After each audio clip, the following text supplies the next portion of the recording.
Hello, everyone, and welcome to a brand new episode of We Talk, WeCrashed here on the Hollywood Critics Association YouTube page. We're breaking down episode 7 of WeCrashed. I am one of your hosts. I'm the Outlaw John Rocha, joined by these two wonderful members from the Hollywood Critics Association. Nikki Fowler, how are you, Nikki? I'm great. How are you? I'm good, defender of Rebekah. And over here, Griffin Schiller. Griffin, how are you?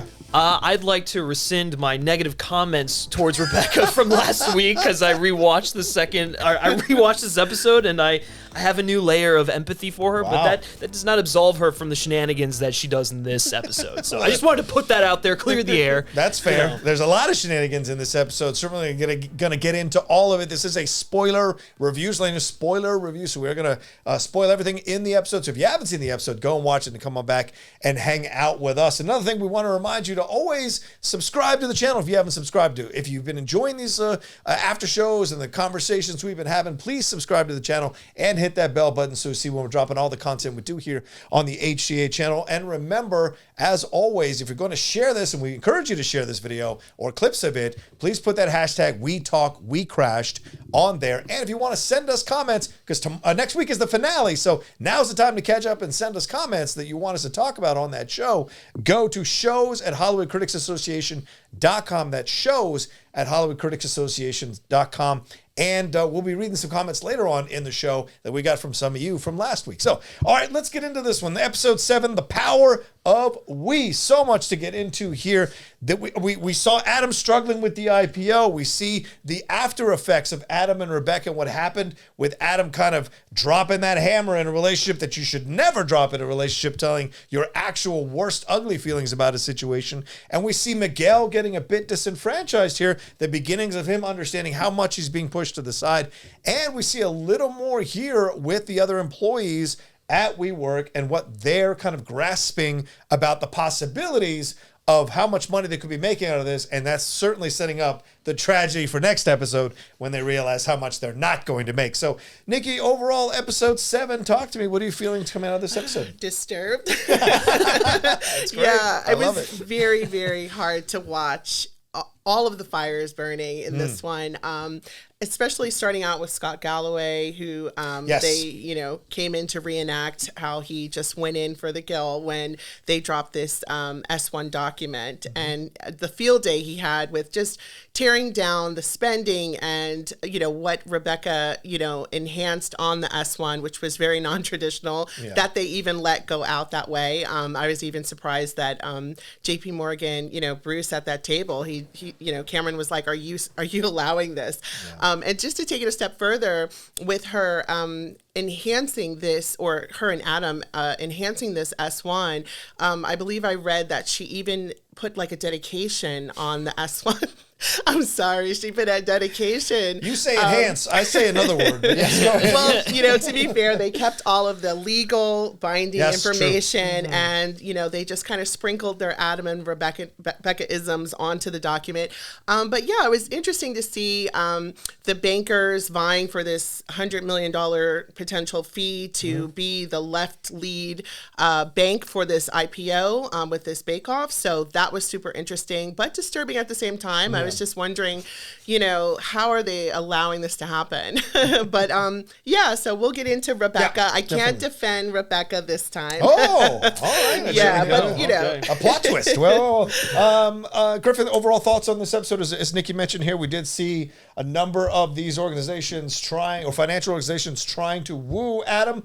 We see the Rebekah situation with WeGrow, that it's not growing as much as she would like. And we get a big window into what we're seeing with Miguel. So what did you think about this overall episode yourself? I'm similar to you, Nikki. I was just sort of like, I'm shocked that they allowed this like clown show to continue. Like it just very clearly was going to like blow up in their faces. And like, I guess just the Neumanns just had this very innate ability to like just win people over with their sweet talk. But at some point, like you just gotta like scratch your head at like what they're doing and be like, how, like all the people they had to pass, like the checks that they had to pass in order to get this company out into the public and stuff like that, and they just let it happen. Like I get the whole like unorthodox thing, like breaking norms and whatnot, but I mean, Bruce should have known, right? Like he should have known that this was not going to go over well. It's like you can be unorthodox and like you can be an outside thinker to an extent, but like ultimately you actually have to deliver on something. You have to have like something that's going to get people to want to invest in your company. And all they had were just these like neat little catchphrases, and that's it. And that's why I think my favorite moments in this series are when Cameron comes in. He's just like, "What?" It's the breath of fresh air, and like his reaction to them reading the S1 is priceless, because that's all of us. I mean, that was me just sitting there, just like that's it. Like what? It's like, it's I don't know. It was wild. But in terms of the episode as a whole, it took me a little bit to get into. Maybe it was like the Professor G thing at the top that like threw me off, because I wasn't used to that song that we're getting with over the end credits or the opening credits and everything. But yeah, I think it kind of like pacing wise staggered a little bit at the top, and then it kind of settled into its groove, and that's when it really started to get good. Griffin, I have to agree with you on that. I feel that the opening, I liked the opening because it was nice to get a little more of the nooks and the nuts and bolts of things and how this all went down. Yeah. But I did feel at times a bit disjointed, especially when they spent time with the other employees, because we haven't spent a lot of time with them in the show. So having us invest in Chloe's struggle over getting a $23,000 bag. Most of us can't afford, well, I think a lot of us can't afford a $23,000 bag, so we have to connect with her story to understand what that bag means, and because we haven't had a lot of time with her, we don't know what that bag means. Same thing with Mikey. It was nice to get Mikey some more dialogue and some more interactions with Adam and Rebekah, but what is Mikey's backstory? Because compared to the other guy, I think, who doesn't, or Jacob, I think his name is, who doesn't have, or who has money from his parents, there's a difference here and a disconnect. So would have been nice to spend some time with him. But the stuff we did get with Rebekah and Adam, I really enjoyed. The stuff we got with Adam going toe-to-toe with Cameron was really funny. And then getting more into how insane this was and how it worked is just beyond the pale. So let's jump into the first storyline. Certainly the main storyline here in the whole show, or in this episode rather, is the IPO. Adam is struggling. We see him go to Google, and they're like, why are you coming to us? Why aren't you getting SoftBank money? And clearly now Masa has kind of moved to the side here because Adam is trying to get money to try to once again snow over the situation, make sure he's not having to answer to anybody. And he's certainly scared that they're going to see all, like I said, the dirty laundry at the beginning with Professor G on that show, kind of explaining all the stuff that Galloway does. And then we see him eventually come around on this situation after he goes to see Jamie over there at JP Morgan to ask for money. They've already given like 97 million or so, 91 million, something like that, which is insane how much money they're giving. And then eventually he says to Miguel, I know you don't think I listen to you, but I am listening to you. Then we see him on CNBC, which Rebekah could not get on with WeGrow. He's on CNBC announcing that they're going public, and we see the reaction, and then have JP Morgan, Goldman Sachs, Morgan Stanley all come in to pitch valuations, and in the end he settles on the $63 million with Jamie. But then that opens the door for all of this to happen, which is the S1. And then we see this insane idea that those two are going to figure out how to write an S1. And I love that we get Rebekah getting called out by one of the guys there at JP Morgan. He says, oh, she worked on Wall Street. Yeah, for like 3 weeks, because she's been throwing it around that she worked on Wall Street. It is once again just nice on pulling back the curtains on Rebekah. So what a journey we had in this episode, Nikki. Thoughts on the S1, thoughts on the IPO situation, and how it was handled in this consolidated amount of time? Because certainly this took a long time for Adam to finally come around on it. Yeah, I mean, there was a lot jammed into this episode, but it started to all make sense once you got to the end of it.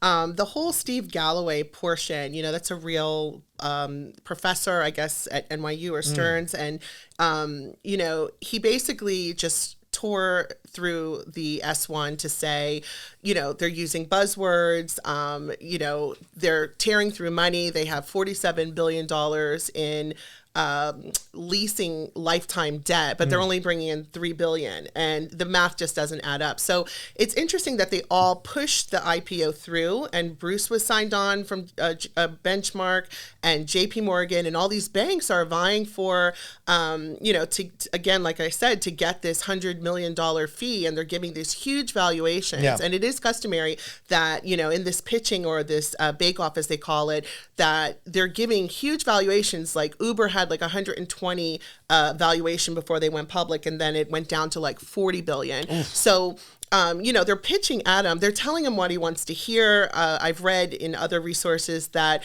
he actually was dyslexic. I mentioned that on the last show. I wasn't sure, but he definitely was. And they designed some of the pitch decks for him with a lot of images and high valuations and, coloring outside the lines just to try to win the bid. So there were a lot of people that were complacent in all of this. So it's not that WeWork, again, like you've said in other episodes, that it wasn't a viable company. It's just that, he wasn't running the company right. He was overspending. So all of that was really interesting. Yeah, we certainly got some numbers here, Griffin, of the amount of money. But we were saying like $58 million per week. That is just an insane number to even consider or think about, and what he's spending here. But he's also a little bit afraid, but then eventually comes around. Why do you think he eventually agreed to go public? Was it because all the other options were exhausted? He had no choice. Yeah. So he thought he could snow them over even more and get the valuation so high? I mean, I think it was just because he was backed into a corner and he had no other option. I think the tipping point, at least in the episode, that triggered him to go, okay, maybe we're going to make this an IPO, is when he had that meeting with Jamie at JP Morgan, and Jamie called him a unicorn. And that was basically feeding his ego, feeding him what he wanted to hear. Right. Giving him more money. Yeah, exactly. It's oh, your stocks are going to be worth so much and everything like that. And so Jamie probably knew full well that it was not going to be nearly as much as what Adam thought it was going to be. He probably saw profit as an option, but he also, was definitely trying to upsell him a little bit. And I think that's evident there. I don't know. And then we also get the questions about from Google, how are you a tech company? We also get that at the beginning. That pops up yet again in this and he episode. Can't explain it. And he can't explain it yet again. Yeah, well, because they've never been able to explain anything in terms of their company. Yeah. It is all just these fancy slogans and whatnot. I think honestly, the most apt description of it is the description of the show, which is a love story worth $47 billion. Right. This episode to me cemented the fact that this show is just about them and their relationship, that yes, that allowed the company to grow to an extent, but it was also the downfall. And so when you get to stuff where they're handing over the S1 and the really triumphant music is playing, and you're like, this is really contradictory to how I'm feeling, because I'm feeling for all the employees who are going to get absolutely screwed in this. It's well, this is the story about their romance, and they were able to rekindle their love for one another and admiration for one another by working on this S1, and this is something they're proud of. Yeah. And this is everything they kind of believe in, and whether or not it was business smart, it wasn't. It was their whole thing, their whole mantra. So I get it, and I admire them for sticking to their guns, but at the expense of everyone else, it's just grossly irresponsible. Right. I sense a lot of anger from you, Griffin, about it. We've read your notes in the past before, and certainly they're not without their colorful words. Yeah. Did you find that you were spouting even more colorful words throughout this episode? And was it because you saw the potential of what this could have been for Adam and Rebekah, but they're lost out in the stars? But if they hadn't been lost out in the stars, as we see in the S1 perspective scene, he says small people don't achieve stuff. You've got to have this wider vision. Yeah. So, would they have even gotten to this point without Adam's insane approach to this? I think there comes a point where it's you have to touch grass, honestly. It just, their ambition is great, and it will get you a lot of places, and it's great to have these big ideas and dreams for the company, but you have to be able to achieve those realistically. And I just don't think that they were doing that. I think ultimately Rebekah was feeding him all of these sweet nothings, and it worked to an extent, but after a while, it just... he was just indulging these unrealistic ideas, stuff with We Grow, oh, we're gonna build a high school now, and we're gonna educate people from elementary school to high school, and I was that's cultish idea, but okay, sure. And I just think like, and even like it was, I don't even want to like blame Rebekah entirely for this, because I think Adam, they're both he had his own eccentricities and angles and everything, and they both just like fed into that like unrealistic sort of desire that they had to be as big as they possibly could. And like, sure, you can admire it, the ambition and everything like that, but I also think that like their detachment from reality was their downfall, and I do think that they had somewhat of a god complex, you know. Especially in that meeting when he's like, you know, raking Cameron over the coals, and it's just like, good God, man, that's just with the Mandarin story. The Mandarin story, like that was just like, okay. Nick, I mean, what do you think? I mean, Griffin brings up an excellent point. This Adam thinks he's astride the world when in fact he has no idea that it is no clothes on. He's the emperor with no clothes on. And we see that happening, especially in that back and forth with Cameron. But that S1 prospectus thing, they thought, well, look, we'll just grab sayings out of a self-help book and we'll just decorate it with this and put pictures in here. I mean, Cameron calling it a children's book is just genius. And so did we finally see in this episode the limits of this dreaming approach to running a business here in this episode? What did you think about this S1 scene yourself? Well, absolutely. You know, even Galloway says in the beginning, in the intro, that, you know, they're scaling the business and they're not cutting costs. So they're not running the business properly. And then when they were putting together the S1, you know, EBITDA is, you know, a normal term in the, you know, financial industry, but he devises this community-based EBITDA. And so he's like, oh, we don't need rent. We'll cut off marketing. We'll cut off design. So you're, you know, hiding these expenses to make your company look profitable. And, you know, again, I've watched a lot of interviews with, you know, Rebekah and Adam, and he kind of says, oh, maybe we shouldn't have used the word, you know, or changed the word. We should have just used the regular word, EBITDA, and not, you know, brought red flags to themselves. You know, he was just very pompous from the partying and everything. You know, I wonder how much of this regular companies actually get away with. And he just had a big, you know, bullseye on his head because he was just so flamboyant. This is the other side of being, you know, seen as a star or as a rock star or as a person of attention. You're going to get that attention, and there are going to be jealousy, and there are going to be people waiting to take you down. Absolutely. Like the bloggers and the Wall Street Journal, they were just ready to go at him because the company did go public eventually, but it just wasn't with him. And then just the finagling, you know, the selling of, well, everyone, it was just a sad episode between the bag and, you know, even Miguel trying to buy the art and, you know, but obviously Miguel made out with something. I'm not sure about how the rest of the employees are going to do. But, we don't know if Chloe bought it or not. We just see that. We saw the click. We saw the click. She could have clicked add to cart or click That's buy. True. We don't know what she clicked. But even the young kid who's been there for 10 years, there was just like this sad and gloominess around it. We don't know if they're going to make out with anything. But I just felt that they were just coasting at this point. You know, he had shares. You know, Adam and Rebekah were going to walk away with something at this point. So let's talk about the symbolism of those moments. Certainly with her in the bag.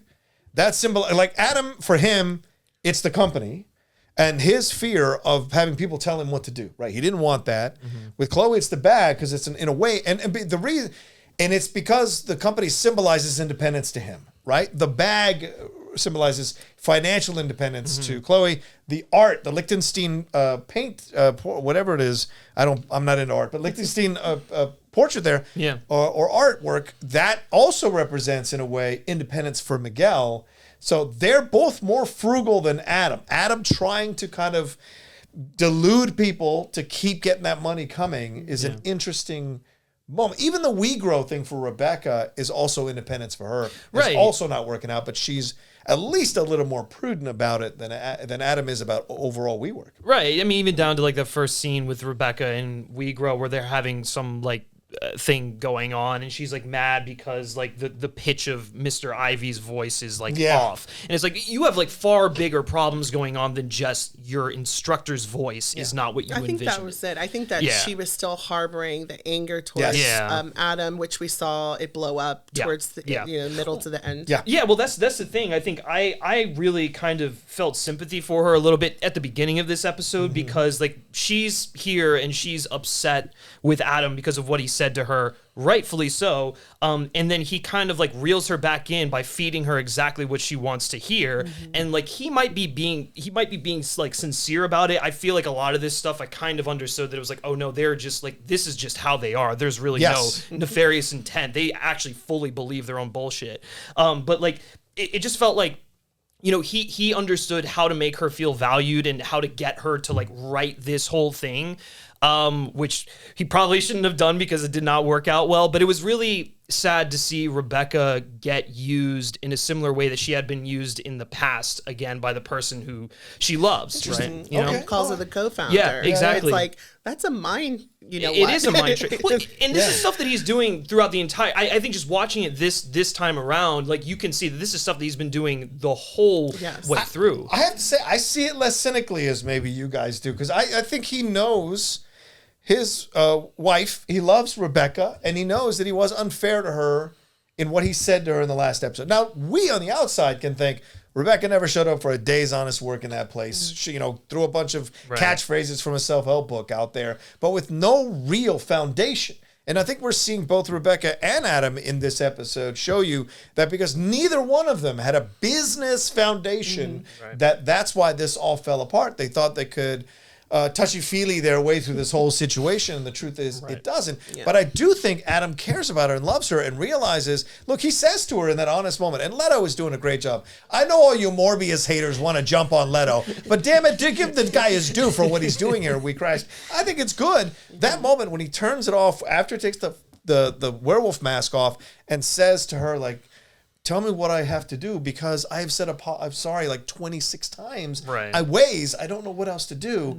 And then finally he realizes, okay, let me talk to her about this and give her that co-founder spot. The problem is that now affects Miguel. So his desire to make her feel better about a situation, I think it's from a good place because he doesn't love her and he does feel bad about what he said. And I think he meant it when he said, none of this would have been possible without you. Oh, sure. I think he does believe I think he meant it, but still doesn't, he still caused damage, and, he could have meant well through the whole thing, but that back and forth and, so maybe not so deceitful, but he was neglecting her and, this is his partner, his wife, the mother of his kids, and, he's throwing co-founder around like it's morning cereal. Let's jump into this. I like this, Nikki. I want to hear from you on this because, look, let's move to that storyline as well with Adam and Rebekah here. We see Rebekah frustrated about shoelaces on teachers' shoes, the red shoes, frustrated about the pitch of the voices Griffin mentioned, and then looking on social media and seeing they only have 600 followers on Instagram, which is really frustrating for her. Anyone who's got social media, 600 is a frustrating number to have, and you want to have more. And so clearly, the WeWork numbers are not transferring. WeWork numbers are not transferring over to WeGrow. She wants to go on the CNBC podcast show, but they're not having her. So she ends up on the podcast that she was just denigrating. And then she starts to cry about the animals and the kids right after she's treated her assistant like crap I know. and complained about people's tennis shoes, probably going to fire those teachers. But she's holding her ground with Adam. That's the one place she does have power for real is with Adam, and she does not give in to him. And initially, she with the S1 prospectus, with anything he's trying to do to apologize to her, and then eventually he clears everybody out. They sit there, and then he does give her that co-founder spot. So it makes her want to be a part of it. Then they bang the gong and say community consciousness, growth, spiritual growth, attention, positivity, meaning, hope. And they have the robes, and they've only written 9 words, Nikki. And this perspective is, and then she gets inspired by, is it Mikey coming over? Is that his name? Mikey coming over, drinking the tequila, and that gets the perspective. And she even insists her, and says when she finishes reading it, Cameron is the first one to chime in, and she says, I knew he wouldn't get it, and she rolls out. So you're saying that Adam did something a little more possibly insidious here with her? Explain that. I'm saying not so much. Yeah, help me understand what you're trying to say. The neglect was there through all of this, you know, like they have this conversation about she's telling him now that the whole company hates her. And he's like, really? Yes. I'll fire them. You know, he was so disconnected from her. But we've had conversations about him. You know, he was disconnected from Miguel, you know, just kind of using people to kind of get ahead.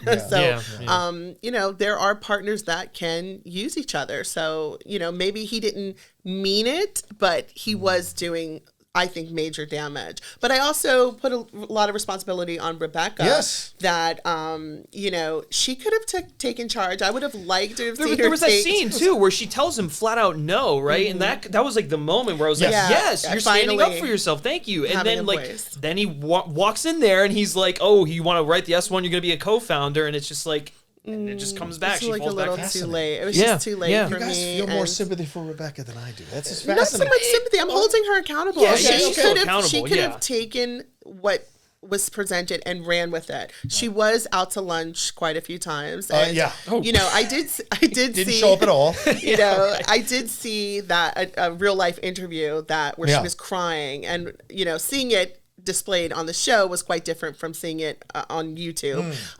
She just didn't have her empath, you know, under control, you know, to be crying. This is like that scene in Forgetting Sarah Marshall where she's like going through his tats, and he's like, gives all the different conflicting ideologies within the tats, and she goes, bullshit, bullshit, bullshit. And that's what I see with Rebekah. It's all unfounded bullshit, bullshit, bullshit, because she has this idea that she thinks she's going to be the soul of she is the soul of the company. Yeah. And to me, it's frustrating as hell, because I'm like, you haven't been here in the day-to-day operations of this company. You've been sitting back, tossing some comments. I know. I want you two to come after me. It's okay. I want to offer a contradictory point of view here, and I'm open to you coming out. I got no problem with it. But it drives me nuts because it feels entitlement. It feels like entitlement and privilege that she's doing the minimal amount of work, but she wants the most amount of credit, and that to me is frustrating. Yeah, I still feel that she was, and I've said this before, that she is what separated WeWork from other similar companies. Yeah, that's fair. And like she says in the argument, you took my words, you took everything from me and used it for your own benefit. Did he though? What if she wasn't there? What if he did not have that? He would have just been the same company as everyone else. Right, and she'd still be teaching yoga and charging $1 we don't know per person. That. We don't know. Well, we don't know where her finances are. Like I said, her mom did really well. That's true. And you know, Gwyneth Paltrow did say that she grew up very well to do, so we don't know what she would have been doing, but so I think the thing is, like, Adam knew how to bottle her, like, essence, for lack of a better phrase, and like put it into the thing that he was trying to build, because like when they made that, with no complaints from Rebekah.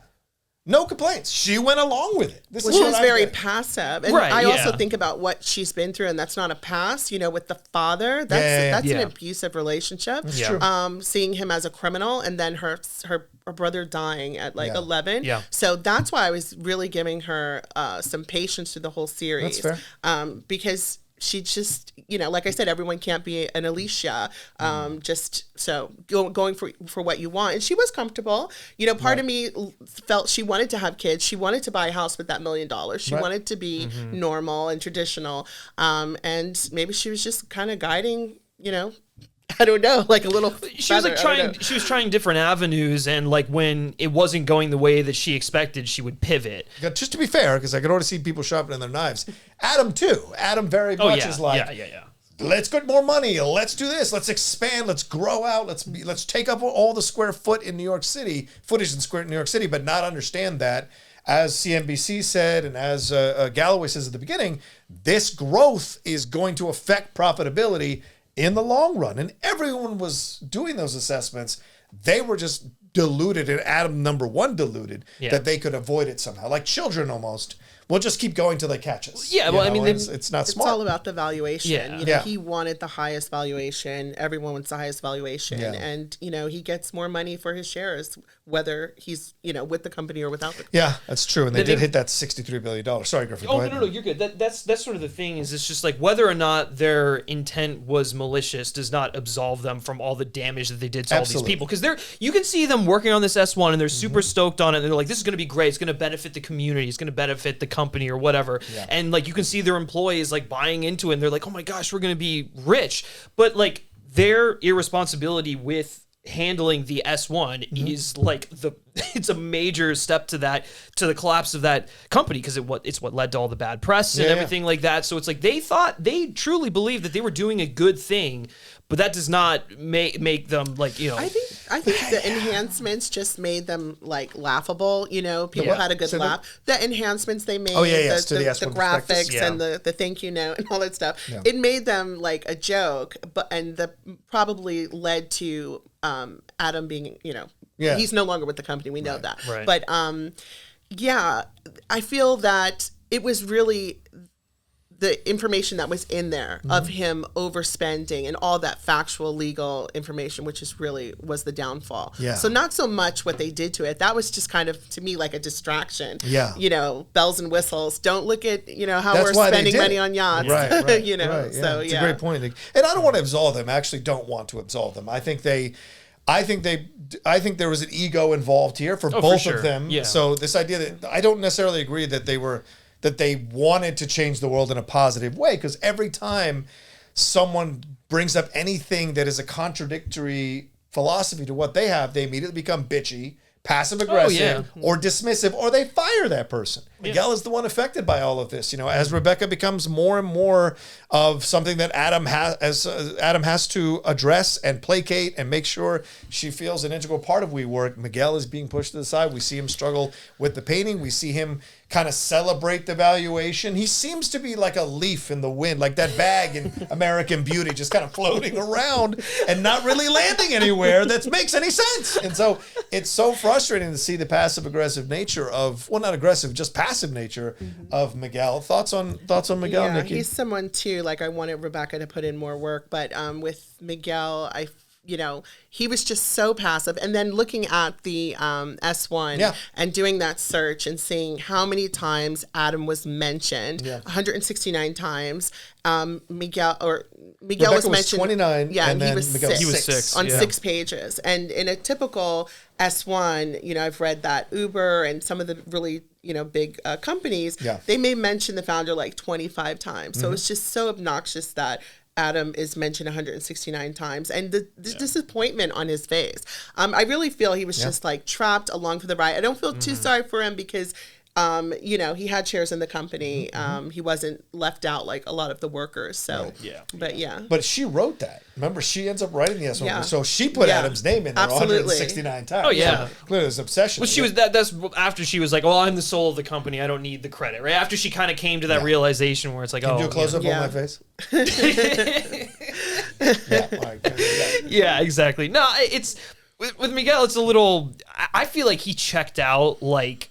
I don't even know where this is in the timeline, but DMC. Just months ago or whatever. Run DMC is probably exactly where he checked out, and he was just like, I'm going to ride this out. I'm going to see what happens, right? He's got his shares he's put up, which, kind of makes it a little bit worse because he's not really doing anything to help the people who are really going to suffer from this. But I did feel bad for him when he was only mentioned like 6 times versus like Adam's like, over 100 and Rebekah's like 20. And it's like, he was there with the employees putting in the work, as we've said from the beginning.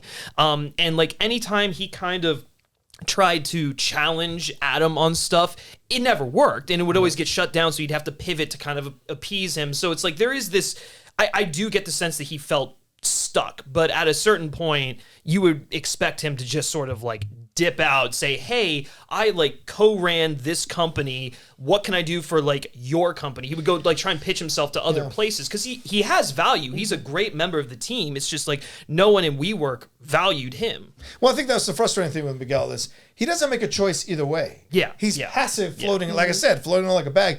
Whereas if he had said, okay, I don't care if I get the credit, I don't care if they mention my name, I don't care, I'm getting the money, I'm getting the stocks, I'm just happy to be part of this, he'd have been happier. Right. But he wants to have his cake and eat it too, which is yet again another person in this Adam sphere who wants to be noticed without making any noise, and wants Adam, who's not really the most sensitive guy, to be able to notice him and placate him. And you see Miguel in that final shot with him, at least, where he's in his office and looking at the numbers of how many times he's mentioned, and you see the pain. He puts the computer bag. He drinks his thing. The He's embarrassment, too. The embarrassment, of having this coloring book S1, Yeah, and that ridiculous come and eat it or come and get it, whatever. Yeah, come and get it sign. Sign, which was a ridiculous thing. But it's all of that, and you see that Miguel is just caught here without the ability to step forward. But this is what Adam needed to succeed. He needed to have people who weren't going to contradict him necessarily so that he could get to where he wanted to get to, but then he didn't understand there's upkeep here in these relationships, and he was terrible at the upkeep clearly in these situations. He was surrounded by enablers and no one who actually challenged him. Yep. The only person who challenged him was Cameron, and he's and also one of the supporting actors, I forget her name, Leslie from the Leslie, who quit or got fired. Earlier she was challenging Adam quite a bit. Yeah. Like I said, he gets rid of anybody who challenges him. Yeah. That is not elevating any kind of consciousness. I really like, before we move away from Miguel, I loved the symbolism. You brought this up earlier with the Liechtenstein and him. It's like, what is worth our time and attention? The whole idea behind that. Right. Painting and how it kind of like spoke to him and everything like that. You could that was such a great scene in the art show, and was something that I didn't expect to see, like that kind of just like microscope on him outside of the workplace. That was great. I need to do a deep dive of why that painting would be worth $48 million. I need to figure out how that's possible. Because then I gotta go to painting classes to figure that out. But let's move on to the last thing here. Well, we kind of touched on it before we wrap up here. The other characters here, Chloe and Mikey and I think it's Jacob there, all at first we see them kind of talking about what they're going to spend their money on. Then we see them at Adam's house doing their thing. And then eventually we see one of them hanging out with his buddies getting into a helicopter while Chloe struggles on whether she's going to buy that $24,000 bag. So Griffin, talk to me about these characters. Even though we didn't get a lot of time with them, do you like what they're trying? Are they doing well enough to get you across the line to understand that you're going to feel some sadness for these characters once everything comes crashing down next episode? I think narratively, I understand their purpose, why we were cutting back to them to kind of see how Adam's influence has dictated how they're spending their money, how they're investing money, how they're just like carelessly living their lives and stuff like that, kind of buying into the free spirit nature of the workplace environment. I see it narratively. I don't think it necessarily works emotionally because we haven't gotten enough time with these individuals specifically. Yet we get little vignettes of Chloe here and there, and I like those bits. I would like to see more into them, and I would like more, maybe if the show was like 2 episodes more, we could have an entire episode dedicated to the employees of WeWork, so we could see like how this stuff is all affecting them, and maybe the eggshells that they have to walk on when they're interacting with Adam, which is one of the reasons why I loved that scene where Mikey goes to fix the printer, and it's like that was, for me, I don't know how you guys felt, but for me, that was such a stressful scene to watch because I was waiting for Adam to snap at him just because he's so unpredictable. And you're like, oh, he's going to know that he was in his apartment drinking his tequila because Adam knows the smell of that tequila. And, maybe he did. Maybe he brought him in there just to solely, milk him for like his ideas like he does everyone else. But yeah, I think, and we kind of talked about this a little bit at the top, that parts of the episode felt detached and more like it was in there out of necessity more than like naturally, organically kind of integrated in there. So, I mean, I still felt bad for Chloe when she clicked them out. I'm assuming she bought the bag. We have no idea, but I'm assuming she did. I felt bad because you just see this young person being manipulated and like being brainwashed, for lack of a better word, and like buying into the glory and all the glamour and the finances. So I do feel bad for her more than probably anyone else because she's the only one that we've seen. But yeah. What do you think about the way they handle this? And Nikki, let me throw something else at you. A lot of the complaints about that culture was there was a lot of sexual harassment, a lot of sexual assault, things of that nature. We only had it spoken about way back in the summer camp episode. We have not touched on it. And Chloe has been a central part, not essential, but certainly a visible part of these episodes over the last few episodes. So is the show dropping the ball, not only on how they present these characters, but also exploring that a little bit more? Yeah, absolutely. I would have liked to have seen that explored. Last we saw it was episode 3. And after that episode, I even asked on one of our shows, like, I want to know why the employees felt they wanted to stay, what's going through the mind of the employees. So I would have loved to have seen more scenes with them and getting more background like this episode.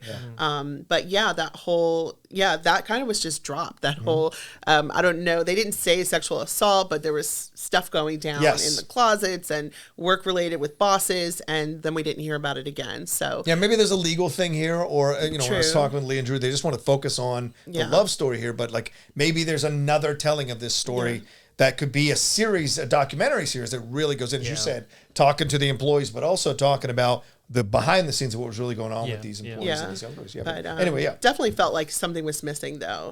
Just as a viewer watching it, you would have wanted to see that sprinkled throughout, even if it's just a little bit. Agreed, 100% agreed. All right, good. Is there anything else that I missed on here? No, I was just gonna say, like, this just kind of goes back to the idea that this show is about like how they burned $47 billion because of a romance. And I think that is like at the core of this show. So like I understand why we didn't get those episodes. I think if it was like a full telling of WeWork, like a top down, just like see all the moving parts, we would have gotten that for sure. But because it was Adam and Rebekah centric, because they are like the colorful characters at the center of this story, and we want to like find out about them because just how do they work and everything like that. I understand why they did it the way they did. They're the we and we. Yeah, exactly. Right? So maybe that's why it's focused on that. All right. I think we've hit everything. Well, let's move on to some comments. We've said this. I said this at the top of the show that we appreciate you all sending in your questions, thoughts, and comments. You can do so at shows@HollywoodCriticsAssociation.com or leave comments down below. I got a couple of comments, or emails rather, actually, that come in here from Winston Johnson. He asks, which character from this series is the most relatable to you as an individual? None. What? That's a lie, Griffin. His name is Cameron, and he's absolutely you. No, he's the one I can get behind the most because he's like the voice of reason. But I think if I was in this situation at the company, I would probably be like a Miguel, like very passive. I feel like because I just don't. Like, you have all of this like coming at you and these like wolves, you're in this den and everything, and you just have no idea what to do. So you're just kind of along for the ride. You're like, sure, all right, I'm gonna whatever you need. I'm getting money and all that stuff. And so like, I think at a certain point, he should have jumped ship. I probably would have jumped ship at a certain point just because the culture and everything is just like disturbing. Yeah. But at the same time, like when you're dealing with a force like Adam, like what can you really do? If you've tried to get through to someone that many times and they don't want to listen, I don't know. I could kind of relate to that aspect of it. Yeah. Nikki. Oh gosh, a little bit of each, maybe. I don't know. The bravery of Adam. Yeah. The hard work of Miguel. Oh wow, you're taking snippets from everything. And I love that. Rebekah, her passion. I'm not saying I'm perfect. I'm just saying what I can, pull from each one, and the snarkiness of Cameron. Yeah. Yeah. I mean, I think I would aspire to. I think in my mind, I aspire to be Adam. That's for sure, and I think that's in my head as the most relatable. But with a little more foundation, so I don't get caught in the situations he has. But I've got a Cameron on my shoulder who is always questioning the Adam in my mind. Yeah. So that's the two that I would connect with. Winston also says, if you could have a one-on-one intervention with one of these characters, who would it be and what would you tell them? That would imply they'd actually listen. Yeah. So I'll go to Nikki on this one first. Nikki, a one-on-one intervention with one of these characters. Oh gosh, for Rebekah, I would definitely have told her to, keep her empath, kind of turn the spigot off with the tears. And I would have liked, like I said earlier, for her to have just taken the runway and just run with it, with the company. Yeah. And put in more work. All right, Griffin? Rebekah seems like the only person you might be able to get through to here, so I think I would probably have to echo Nikki on that one, just because, and also because I feel not Miguel. You think Rebekah's the one you would get through? Well, I don't know. Maybe Miguel, you'd be able to get through and just be like, dude, what are you doing? You're wasting your time and your talents here. Go somewhere else. You clearly like have the mindset and like the experience to do that. But I think with Rebekah,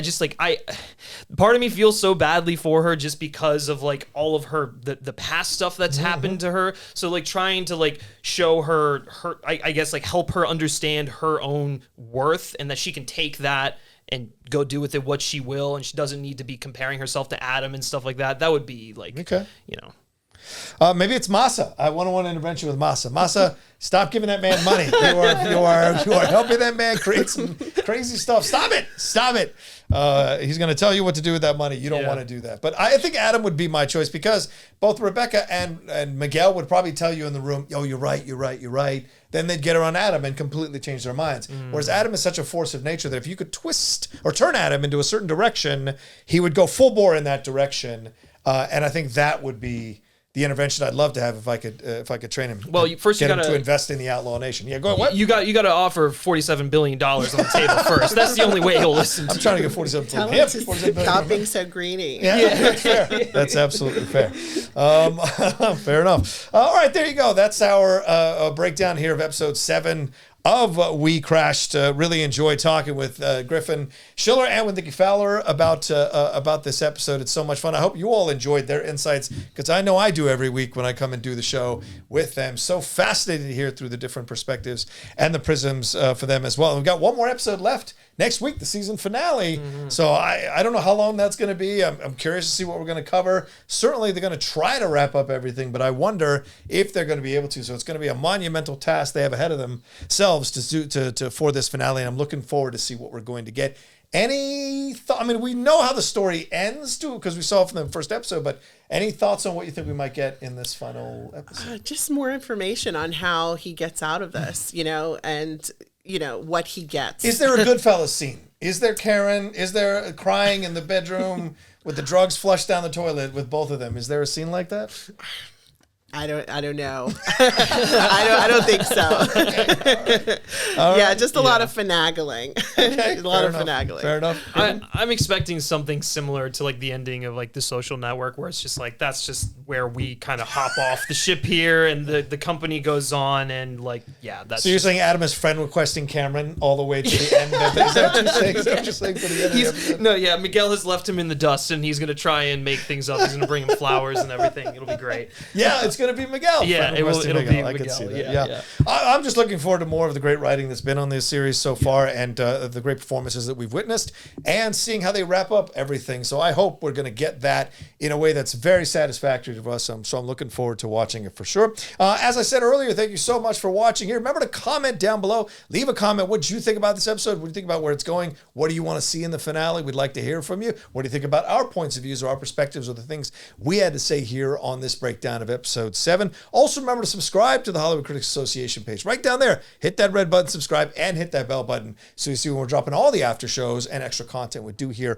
on the channel. And if you're going to share this, and we'd love it if you did, even if it's a positive or you got some issues with what we said, it's good to start the conversation. Put that hashtag WeCrashed on there. And if you want your emails to be read, email us at shows@HollywoodCriticsAssociation.com. shows@HollywoodCriticsAssociation.com. All right, for Nikki Fowler, Griffin Schiller, I am John Rocha. Thank you so much for watching We Crashed, and we'll see you next week for the finale right here on the HCA page.